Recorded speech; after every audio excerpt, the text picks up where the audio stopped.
Okay, Assalamualaikum warahmatullahi wabarakatuh. Bagi tuan-puan yang berada di berdekatan dengan Ampang ni, tuan-puan boleh dapatkan emas secara segera di Gold ATM yang berada di Public Gold Ampang, tuan-puan. Jadi di sini ada pelbagai jenis emas, bermula daripada 0.25 gram, 0.5 gram, 1 gram dan juga 21.25 gram.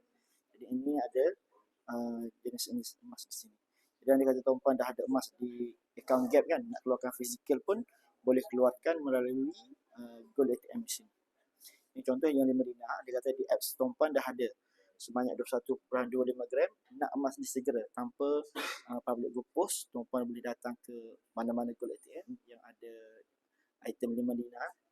Jadi antaranya ada di public gold Ampang. Jadi just tuan-puan klik get withdraw sahaja. Lepas tuan-puan klik get withdraw, tuan-puan perlu scan. Nanti tuan-puan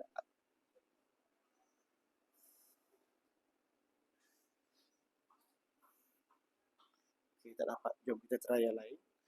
Dia kata tuan-puan nak keluar kat emas fizikal di sini, tuan-puan pilih saja design-design emas yang tuan-puan nak. Contoh saya ambil yang item hilang ni.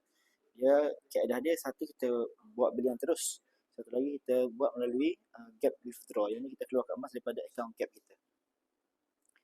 Klik gap withdraw. Tak jadi, ada problem sikit.